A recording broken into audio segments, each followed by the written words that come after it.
everybody, hope you're well. Welcome back to Geeksvana Live, your home for essential drone news. Now, it's really great to see you all. Thank you so much for coming out in your numbers. We haven't live streamed for a little bit, bringing Graham in a little bit as well. And I'm very, very happy to see you all, but obviously slightly upsetting topic this evening, but we will get there.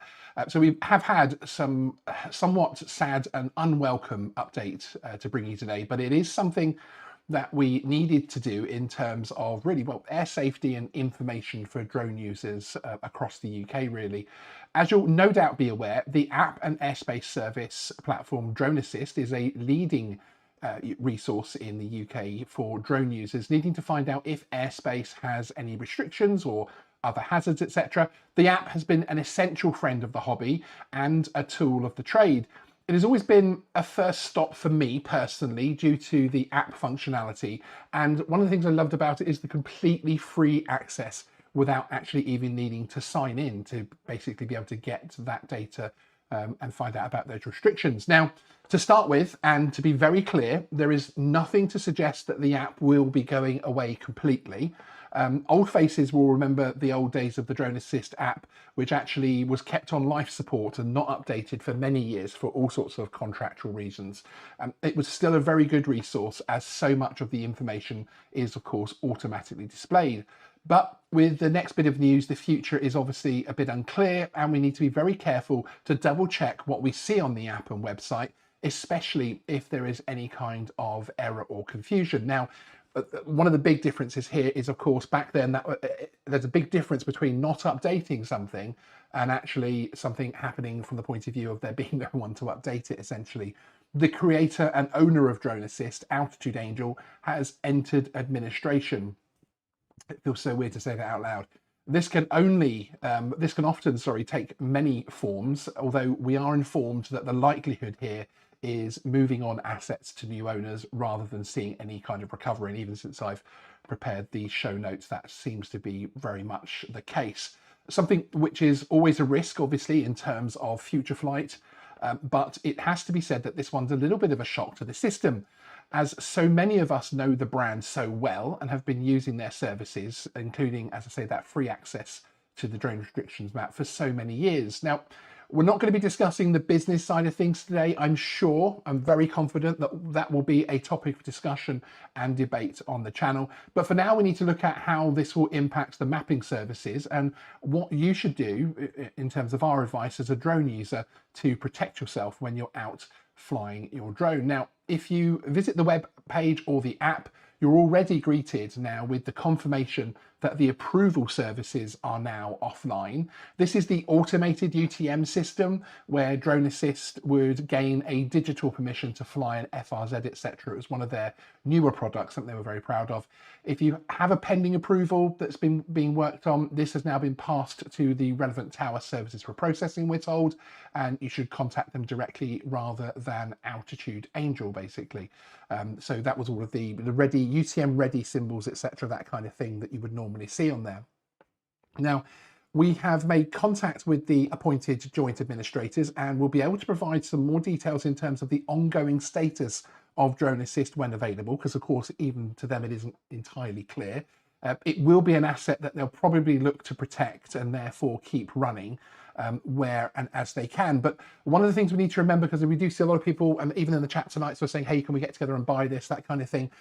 Although as the app is it's just one part of the worldwide services that was run from Altitude Angel servers and from their clouds, etc. It is unclear at the moment what will be able to run without developers, etc., actively working on the product. And it also leaves us wondering what form the app might take in the future under a new owner. So from the point of view of,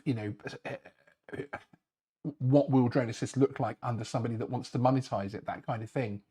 From information Geeksvana has obtained from multiple sources, we'd expect that the main app and mapping will continue to run without the approval services, although there will be no error correction, etc., as is part of the daily constant tasks that are being carried out. Now, hopefully we don't get any fatal errors, etc., and that kind of thing. And depending on which direction the administrators take in terms of the breaking the business apart, obviously they will try to keep essential assets like this running, you would hope, but it depends again on how essential that's actually seen in terms of the value, where the value is the business versus the cost. Because remember, running these kind of apps, running these kind of systems also has a lot of man hours, has a lot of digital costs there.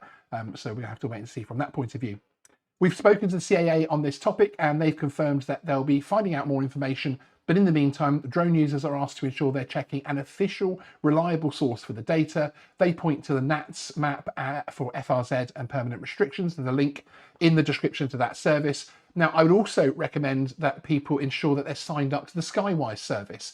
It will pump out temporary restrictions to everyone. You just need to be more aware of them and check them if anything impacts your area of flight. Perhaps look at them a little bit more closely than you have been if you're already signed up. And in fact, today, the CAA did actually send out an update on this topic with those links to the correct FRZ maps via Skywise. So it shows that the system is working there from that point of view.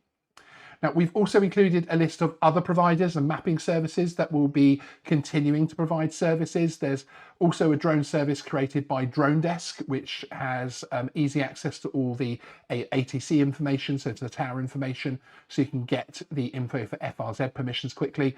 They also have services within their DroneDesk community for mapping as well, actually. So if you are interested in taking their services. And of course, there's also other paid for services such as DroneScene, which is linked in the description below, which of course is all part of the Grey Arrows community network side of things. But we've been speaking to them, and most of their layers are run by themselves, and obviously they're taking steps to keep that service intact moving forward as well. So there's some good services out there, particularly if you don't mind paying a small subscription fee. Okay, so now we have the initial part out of the way. Going to bring Graham in and we can have a chat about some of the issues that this has and could cause, and with our advice on how to develop your own skills to cope with it. Do let us know if you have any questions in the chat at @Geeksvana so that we can hopefully help you guys out. Let's bring Graham in, shall we? Hello, sir. How are you? Yeah, I'm good, thanks. I've had the horrible, tickly, throaty, coffee, flu-y thing, so not good. But I think I'm past it. I'll try not to be coughing during this. No, indeed. I mean, this is obviously a fairly significant.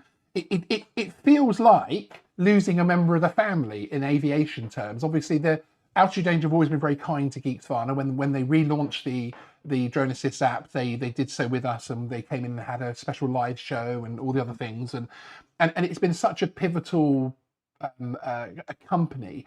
And I don't think people actually understand how much Richard, Stephen, and all of the team at Altitude Danger actually did for the hobby. Not even necessarily trying to monetize those people or anything. There was always, I've always seen them as one of the good guys. If that makes sense?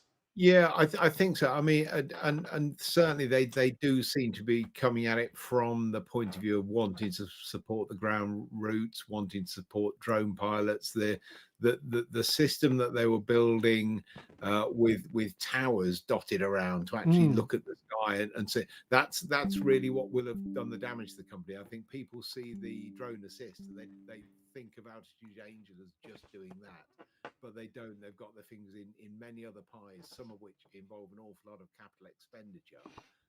And that's a way to essentially burn through the money. But I do know that there's an awful lot of people online saying, oh, I'd have paid for drone assist, which, I think some people will say and would have done. Some people will say and do it in hindsight, but actually would they, if they were given the choice of not paying for something and just flying or paying for something, I think some people would just fly. But I think now, if somebody took it on and there was a pay for the app, I think people would realise the value of it. Yeah, and there is, and thank you for people that have said there's a small issue with the sound. I've corrected that, so that shouldn't actually happen now. But yeah, it is one of those issues, isn't it? That the whole thing of be careful what you wish for, or you'll miss it when it's gone. That kind of thing is very much something that I think of here, and it's one of the things that I've always been very grateful for is the fact that they've kept that access going, which kind of started off actually accidentally from the point of view that it was, it was the NATs app that it was NATs that created it with Altitude Angel as the service provider. But then NATs decided not to invest anymore, and it spent a long time without updates, but Altitude Angel kept it on life support, as I described earlier, and then of course they took it back over. So I think because it was that free service, unintentionally almost, I think, for so many years, I think it would have been a difficult thing to then monetize. And of course, whenever they did bring up monetization, like paying for FRZ clearances and that kind of thing, there was always a bit of sort of hesitation. But you're quite right from the point of view that we are talking in those terms. The DroneScene app was never the money focus, was never the financial focus of this business, and it is and was a UTM business looking to help. If you remember, we had live shows on the channel regarding the drone superhighways, etc. They gained government funding and that kind of thing. And yeah, it was that side of things that they were very, very much focused on. So in terms of what people need to be doing and talking points for the scene, because we will definitely, once we know more about what happened there, it will definitely be something, because I think there are implications for the CAA, I think there are implications for the industry, and they're all things that we definitely need to discuss on this channel and really start to dig up the bodies and see what happened, frankly. And don't you get the feeling that everybody in the industry who knows anybody behind the scenes is talking about who can do this, who could do that, who could pick this up, who could make that work? Yes, indeed. There's yes. stuff going on. Yes, exactly. There's about 5 or 6 different projects at the moment, and actually there's a couple that we have inputted our contacts and skills into as well.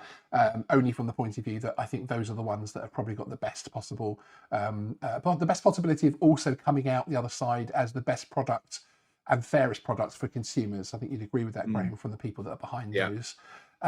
So obviously we've got NOTAMs, and NOTAMs, notice to airmen, notice of air missions, wherever you want to. They are very, very important. They're obviously very much a foundation of airspace safety. Now we will be having a video coming up shortly on how to read them and how to find them on places such as notam.info to help you develop your skills, etc. But it is something that people are going to have to start getting used to checking, isn't it, really, from the point of view that we can't ultimately rely on everything that's on the app. There isn't going to be a support system of, hey, this says TFR, but it should only be a warning. None of that stuff's probably going to get changed for a while now. And so we need to get used to being able to actually identify the information and spot where the problems are ourselves. Absolutely, and to be fair, it's something which I know a lot of commercial pilots will tend to check 1 or 2 sources. On the NOTAM side, in particular, we've had issues in the past with NOTAMs appearing on NOTAM info but not drone assist, and vice versa. One of the 2 systems will generally catch the NOTAMs that are of interest to us, but each system will occasionally miss it. So little bit of concern that around just relying on NOTAM info, but exactly. It's probably the easiest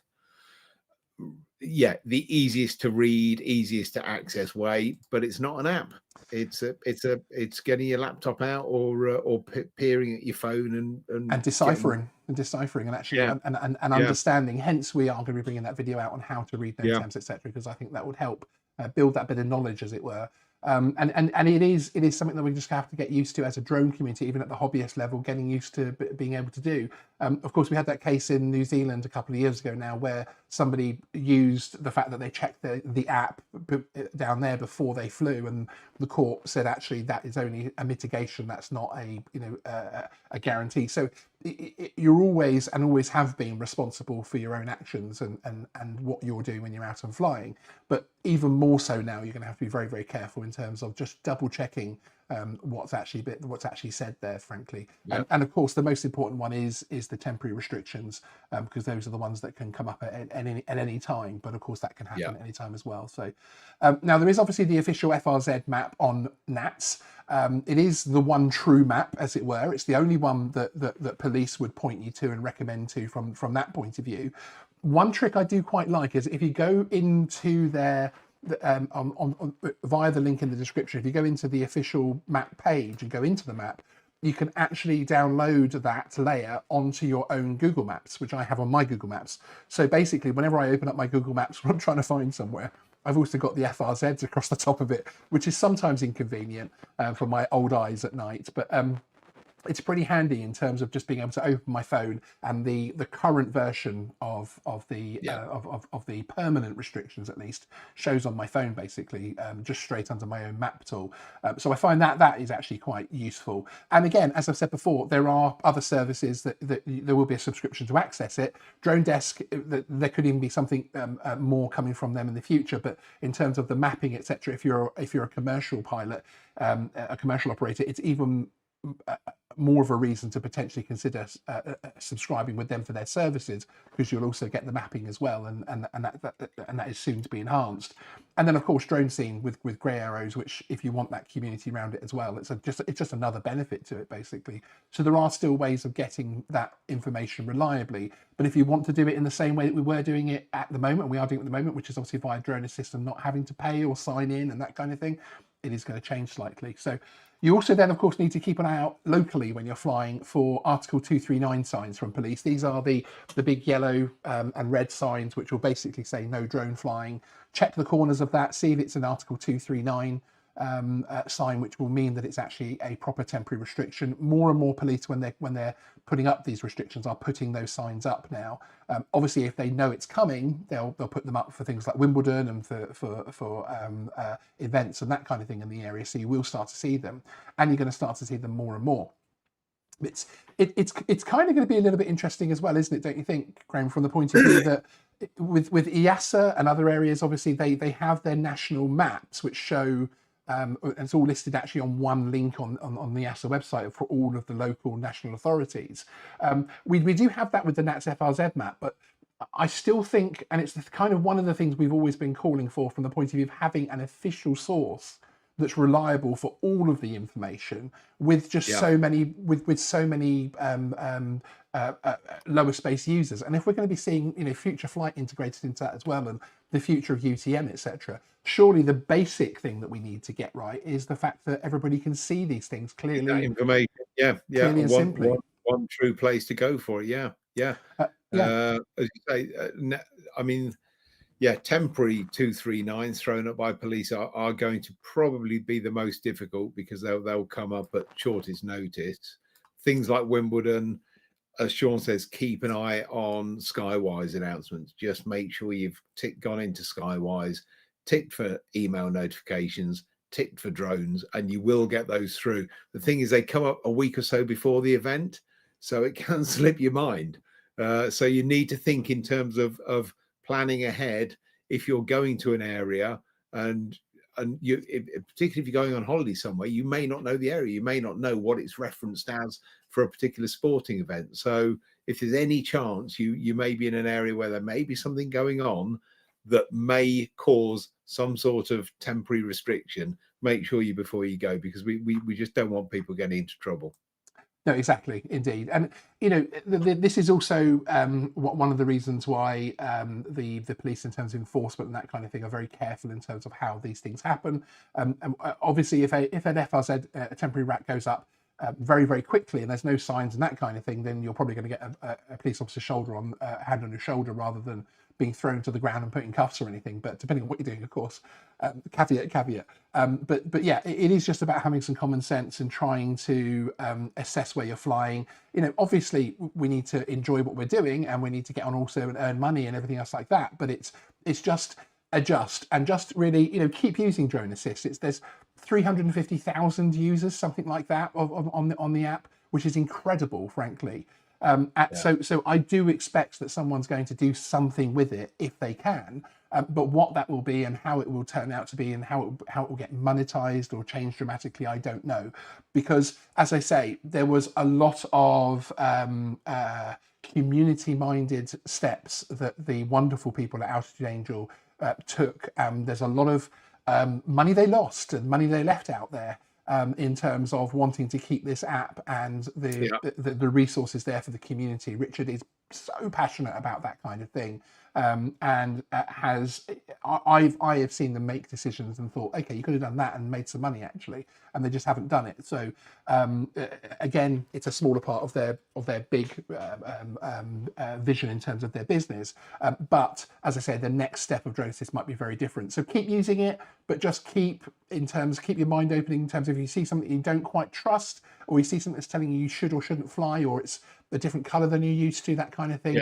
Just double check on NOTAM info. Pop the NOTAM number on the Drone Assist or the dronesafetymap.com website into Google. It'll bring you up with the NOTAM information. You'll be able to, there should be a context there in terms of what it's for. And usually there'll be an email or a telephone number for you to call and speak to the person within that FRZ. But obviously, keep an eye out for announcements on Geeksvana about Drone Assist. We will obviously keep you fully informed and be letting you know anything. So if you're new here, then obviously, hit that subscribe button. And as somebody else just said, we have 184 people watching. Thank you everybody for being here.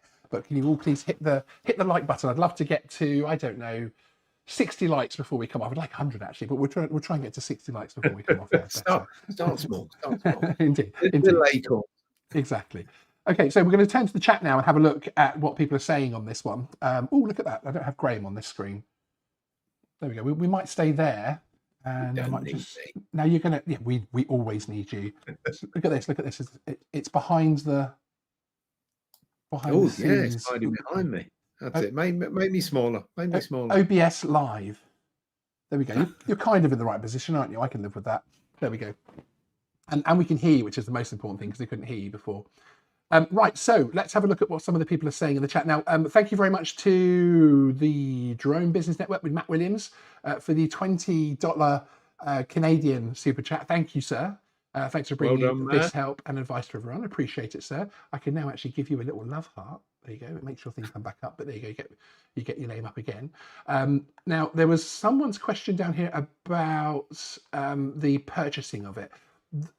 The part of the problem here, in terms of, here we go here, Rich Creedy, Geeksvana should buy it and we can pay them to use it. Fantastic idea. And actually there are far better people than me that I would choose in terms that I would even invest in and financially back if I thought that was a doable thing. But the figures that have been mooted, that kind of thing that the information that I've been provided, the upfront cost would be significant. And it's more actually the running cost, so the costs of running the system. And it's because Drone Assist is part of a larger system that you'd also potentially need to keep running as well.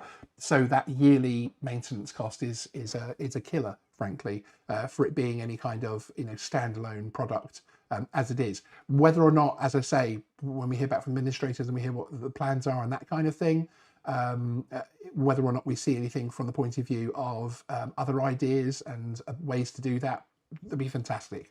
Yeah, I mean, we would obviously love to see that happen. And Michaela as well, who once ran the sun for 12 months. By the way, don't underestimate how busy Sean is in terms of taking on another like project. yeah, indeed. But yeah, but as I say, I think there are other people that I would probably choose from that point of view.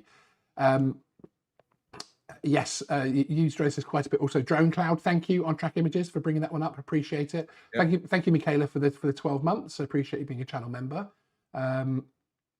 Yeah, can we start a fundraiser for them, etc.? Yeah, and it's very much exactly along the lines of what Graham was saying, from the point of view that it's not sort of miss it when it's gone, but it's sort of could they have done more, etc., etc. But again, even if they were charging £4 a month and getting that from lots of active users for a certain level of it or anything else like that, this is a much bigger issue in terms of the UTM business, which was an international business, and Drone Assist was a very small part of that. So I don't think even necessarily a financially healthy Drone Assist, which it probably was with all of the approval services, etc., and obviously the Guardian services that then were sort of migrated across as well. So it probably was fairly healthy from that point of view. But of course, the entire business needs to run for it to be able to work from that point of view. Yeah, John Burns there saying DroneScene promoted and run by Grey Areas Drone Club is a great resource. Exactly. You become part of the community there. You get insurance, all for a pretty low fee, monthly fee. You even get entered into prize draws, etc., to win drones and that type of thing. It's a if you haven't been over to Grey Areas Drone Club, do go and check it out. But their mapping service, Rich, is I say fanatical in the right sense, but very passionate about keeping that to the right level. And he's provided a really nice update to us in terms of all the work they're doing to move that forward as well. So it moves forward and gets updates. They send out update emails constantly. So it's if it's a community that you want as well, finding places to fly, that kind of thing, it's a really, really good resource from that point of view. Okay, let's have another look to see if there's any other questions. Someone's saying 10 grain back up. Yes, sorry about that. We had an auto cutoff that came in. It's an interesting one that Milford says here. I would be happy to pay for DroneScene, but we should not be paying for access, for airspace access. And that's kind of one of the, I think it was one of the most significant issues that we were going to have to get over in terms of the future of Drone Assist in the direction that it was going with the approval services, because you know, again, would actually having everybody pay for access to the app be better than people having to pay for access to FRZs, etc. So it's a difficult one, isn't it? I think different people have different ideas on that, but the whole thing of paying for airspace access has always been a very passionate thing, and something that is a very, very slippy slide, frankly. Slippy slide, there you go. Yeah, and of course the argument is from the aerodromes is, well, you're essentially just paying for the administration of it. I mean, which is the same as like no, yeah, it's not an argument I like, because they're not laying on additional staff for this. No, exactly. So their costs are fixed pretty much. Yeah, it's the same as East Midlands saying their £250 charge, whatever it is an admin fee, and it's like, well, whatever you want to call it, you're charging for access to airspace. And I know that technically they can still get away with it right now because of the way the legislation's worded, the way they word it, but it's still not the principle of it, basically. Yeah. Yes, no, the created by user thing, Simon, I did look into that, and that is literally just how NATs have set that map up, but it is their official, on that link, it is the official FRZ map that is updated via the legislation.gov AIP link thing. So yes. There are a couple of points there about the CAA essentially taking some sort or form of ownership, and I've answered a couple of questions online about this. I think that would fall very definitely into regulatory capture, which is where if the CAA is giving you information, particularly on a complex app like that, for a start, they wouldn't. I can't see them going beyond airspace information, so it wouldn't be all the information-rich stuff. And should anything be wrong because it's an app and it's not the true source of the information, and you flew and you broke the law, then effectively you've caught the regulator in a trap of them having advised you that it was okay to fly there. And it's called regulatory capture, and they will run a mile. Yes, absolutely. And which is why, again, if you go through the drone code, they recommend things like Drone Assist, and they point you towards Drone Assist and DroneScene. But they won't recommend. That's right, exactly. Yeah. One interesting one, which is slightly off topic, but also on the topic of getting permissions. John Burns, someone in Grey Areas tried to get permission to fly in an FRZ and was told he can get permission but cannot fly with a DJI drone. That is probably an RAF facility who do not allow Chinese drones. I don't think it's ever. Do they specifically? They were saying no DJI at one point, but I think they might have widened it to Chinese. But I'm not sure. But yes, it's not a good one, frankly. But it is part of obviously the security that they've decided that has to happen. And I think that actually might hark back to something they did back in 2017 DJI. So I think it's a modern reaction to an old hangover, but I can understand it from if that was correct, which it no longer is. But there we go. Yes, exactly as you're saying, Challenger, they're talking about the UAS restriction zones are not fit for purpose. Completely agree. And actually, one of the things we've always said, isn't it, Graham, that if it wasn't for Drone Assist and Altitude Angel keeping that system going and then relaunching it as they did a couple of years ago, that we would be left with the NATS website and map, which is not fit for purpose. That is not a fit for purpose tool for a hobbyist flyer, bear in mind that it supported everybody from day one pilots to experienced commercial pilots. It is not a good enough tool for Danny from Argos to find out whether or not he can fly in an area. No, and it's another case, isn't it, of the regulatory regime, if you like. I'm not going to say the CAA is probably bigger than the CAA. The regulatory regime not considering that when they want to regulate drones as aircraft, as things being flying around in the air like aircraft, then they need to think of them as being different users to the normal bunch involved in aviation. And that they simply don't, I don't think. No, exactly. I want to say thank you very much to some of the members who are dropping their reminders of how long they've been wonderful members for, and a couple of super chats. Michaela Woohoo Once Round the Sun, thank you for your 12 months. We're all plus 12 months already, crikey. Amok Time Flies with 28 months of membership whilst we're flexing. Yep, good man. And then of course Still City Drone Pilot coming in with the 33 months to show you how it's done with the strong arm there, and 45 months. We're going up in the months there. Glad you're feeling better, Sean. Philip Kochat. Thank you, Philip, and thanks for the kind messages as well when I was unwell. I'm 90%. You can hear it coming back in the nose a little bit when I've been talking for a few minutes, but I'm 90%. I feel a different person, frankly. I feel so much better. So yes, and John Burns there is saying it's £16 a year for silver membership to the Grey Arrows Drone Club. That's incredible. That's not bad, is it? That's such good value to get all of that, isn't it? That's such good value. Yeah, such good value. That's crazy. But doesn't that also show that there is people see a value in this stuff? Indeed they do. But again, it's hard really, because also particularly with Grey Arrows, you can't really either just pigeonhole it as one thing, because it is such a holistic community of covering everything from forums to news updates to regulatory stuff, all the way through to the maps and everything else like that, and even the flying spots map. There's so much there, but and insurance and giveaways, but that for £16 a year. It sounds like I'm working for them, but I promise I'm not. And On Track Images has been one of our very specific network members for 25 months. How time flies, exactly, it does. It really, really does. How much time flies? £5 super chat. Thank you. Have a weak lemon drink on me, so yes, I will. Thank you. I definitely need one. That's for sure. And I did spot one. Hi, George Allison. Hello, George. Hope you're well. If anybody is on X or the platform formerly known as Twitter, I recommend you follow George in the form of UK Defence Journal. And George is an independent journalist turned publisher turned media magnet, frankly, because they are kicking ass in terms of their page impressions and everything else like that. And some of the stories, some of the exclusives, some of the interviews they've had has been absolutely fantastic. And George is saying they framed the wording around submitting a plan passing over historic sites as an authorization request. Yep.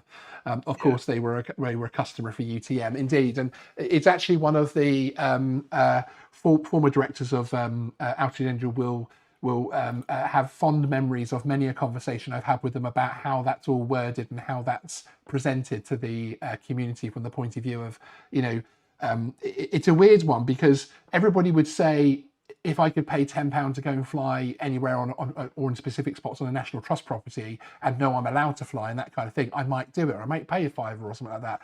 But it in principle sounds good. But then it is the whole thing of paying for airspace, how that's worded, what kind of precedents that kind of sets, what that does for the future of airspace, and that kind of thing as well. It changes things, doesn't it? Basically, it's a very difficult thing. And as George says, it was very specifically worded. But obviously, yes, they are a service for that. So Pete Flip Murray's asking a really good question here. So is there an equivalent to carry out a last-minute check of NOTAMs? Always review NOTAMs before I set off to a site, but I've always used Altitude Angel to have a last-minute double check. You should be able to continue to use the Drone Assist app. It should continue to work, but just be really, really aware. Don't clear any messages that come up when you first open the app too quickly until you've actually read them. I'm a bit of a one for that. When an app opens, I'm skip, get me to the thing I want to get to, but actually read them.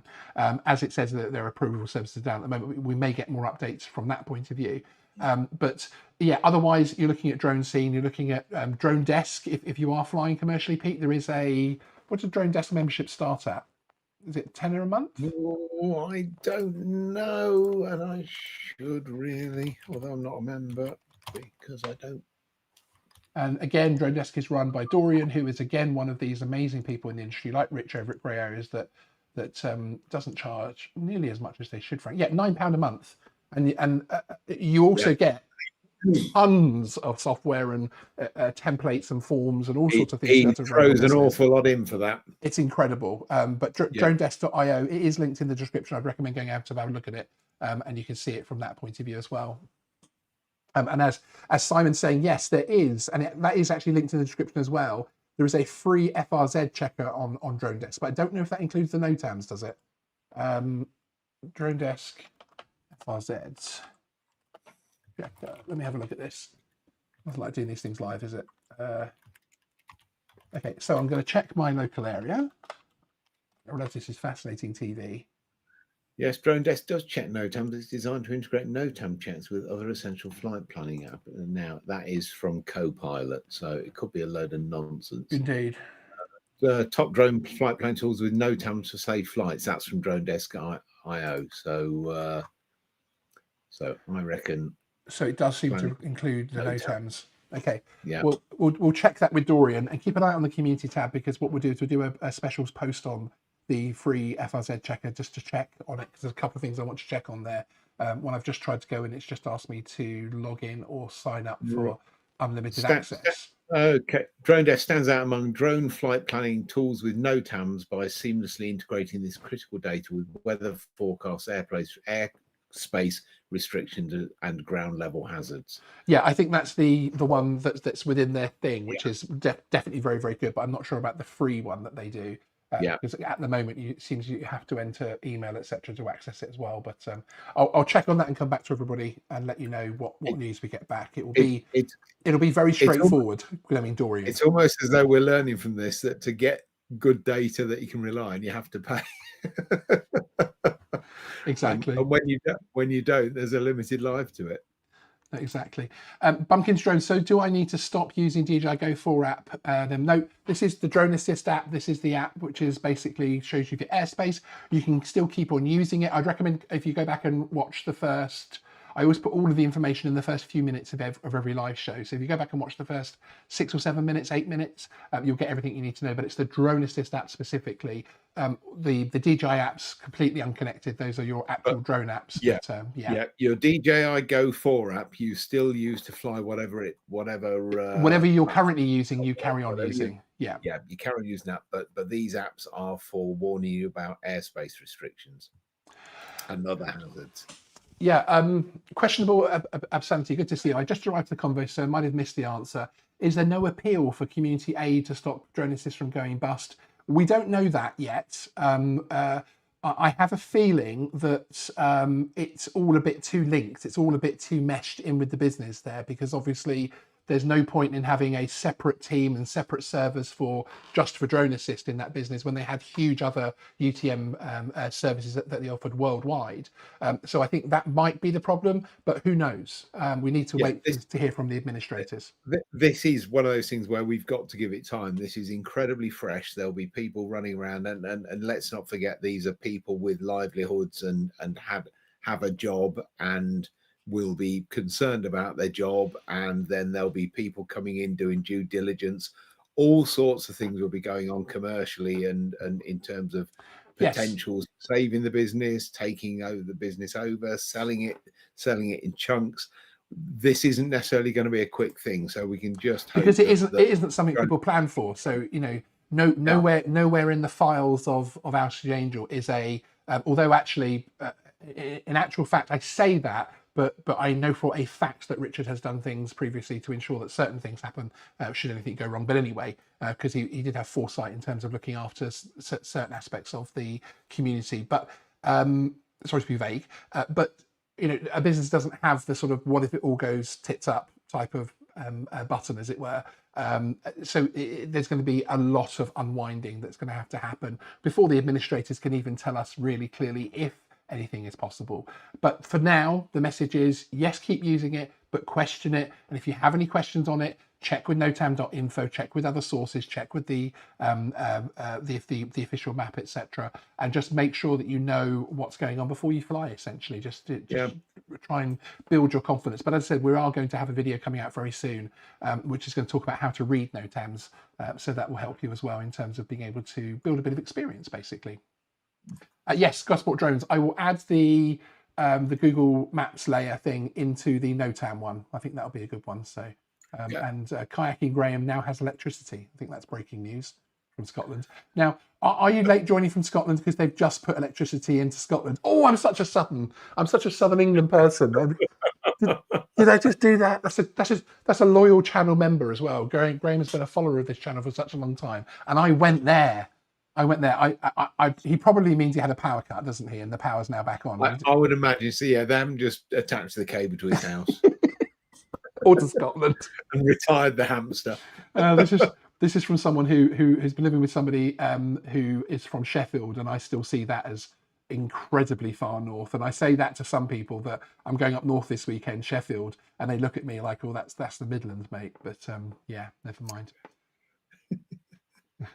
Yeah, exactly. Richard of AA fought hard in Parliament to defend all drone users' rights more than most realise. And that's really, to me, this is actually a really great point to close this on. And we've got 83 likes. Can we get another, to the 211 people watching, thank you. But can we get another 17 likes, please? It'll make me smile. I promise to smile before the end of the show. And we'll get a final thought from Graham as well, if you allow. Oh, I have no thoughts. I know. I didn't even tell you to get one ready. So I've forgotten to think.